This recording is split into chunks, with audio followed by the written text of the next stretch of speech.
So I'm going to take you across the street here so we can get the full effect of this amazing, very large Millard Sheets glass mosaic. It's big. Yeah, we got to take it all in, right? It owns its space, I'll tell you that. It does.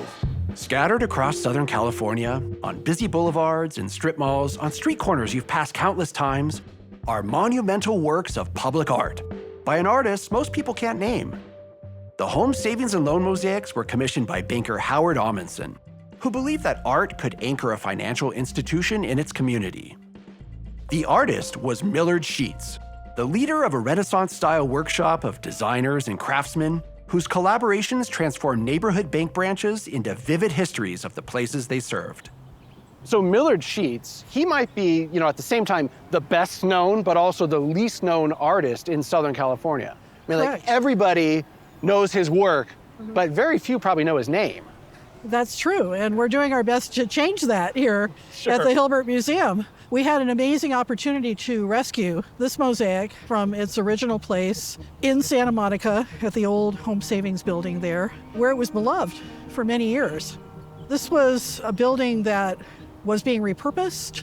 The owner wasn't sure if he was going to tear it down or turn it into something else. And so the opportunity came up for somebody to take this mosaic, and there's very few places that can really rescue. This mosaic is 40 feet wide, 16 feet tall. Yeah. It weighs about 3 tons. 3 tons? Yeah. And I'm sure it did not travel in one piece. No. If you look closely at it, you can kind of see puzzle pieces cut through it. So it didn't come down in millions of pieces. It came down in larger pieces. But there were still over 500 of those. Sort of like jigsaw pieces. A jigsaw puzzle. Yeah. And, many times when they're moving a mosaic, they'll cut it just in a grid. But that destroys a lot of the tiles. Right. Because these are all little glass tiles from Italy. They're Murano glass. So our guy, Brian Worley, who actually had worked on the original installation of this mosaic in Santa Monica as a teenager, came back in his 70s. Wow. To work on the reinstallation of it here. So Howard Amundsen, he was the head of the Home Savings and Loan. It was a major banking chain. Yeah. And he wanted to promote public art. But it was also genius branding, right? Because now the Home Savings branches are instantly recognizable. Yeah, that's what he wanted to do, was like show people we're part of your neighborhood, And so if it's Fullerton or if it's Anaheim or if it's, any number of places in Los Angeles, it would reflect their history. Sometimes it would be about their history. Sometimes it'd be about what's going on today. The range of stories these mosaics tell is remarkable, and they are, almost without exception, celebratory ones.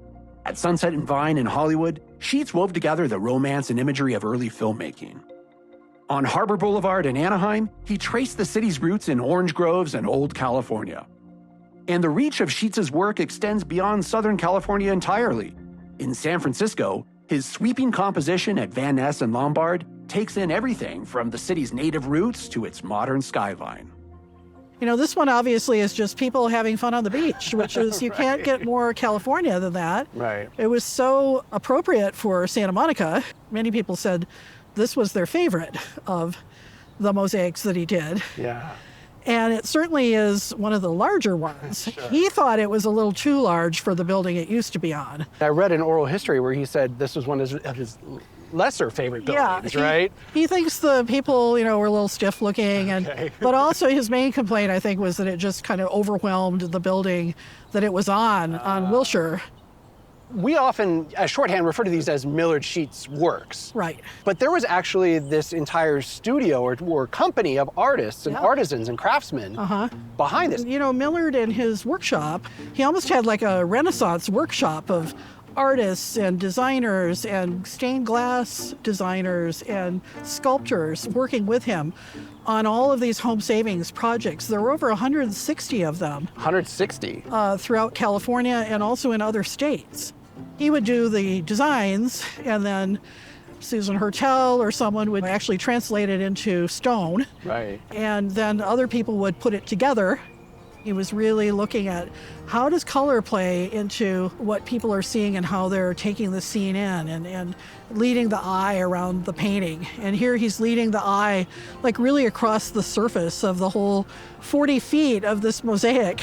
From the sailboats over here to the rocks, he's guiding your eye across it, and he was just a master at doing that. And they all, or most of them, they told stories. They told stories about the history of the site. Yes. Now, so these were made in the prior century, what youngsters might call the 1900s, right? Yes, the 1900s, way back. But, you know, the way we tell history has changed since then. I wonder, like, are any of these becoming outmoded in the stories they tell? Well, I mean, I think that as a person of the mid-20th century, you know, he was sort of working in that mode. Right. And maybe today we want to see more people of color in the mosaic.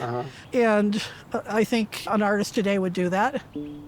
Even while this might be a restoration success story, we could look at it as a preservation failure, right? I mean, this came from a historically protected building, and this was a historically protected artwork. It was installed in Santa Monica in 1969, and unfortunately that's around the time period where California buildings start being looked at as being old, and we got to move on. So art forms and styles, they have these cycles, right? Like neon arrived with this bang. It was flashy and everybody loved it, and then it kind of faded into, well, general distaste among the public, right? It was out of fashion. Have you seen that same sort of cycle with the Millard Sheets works? The mosaics are enduring, and I think they're classic. Yeah. And I think, you know, unlike things like neon is going to go in and out, I think, of fashion. Yeah.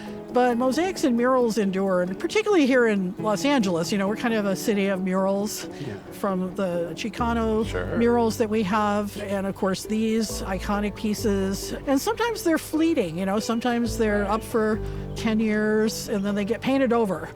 And that's unfortunately part of art history too, is we lose them. Yeah. And so we're in the business of keeping them. Yes. These should really be preserved in the places where Millard Sheets put them. In a utopian world, yes, they would be. And we were happy that we were able to step in and sort of rescue this one. So that backdrop that we grew up with in Southern California, you know, future generations will also experience. They will experience it, and hopefully it won't disappear completely. Thanks for being here. Like, subscribe, and stay connected.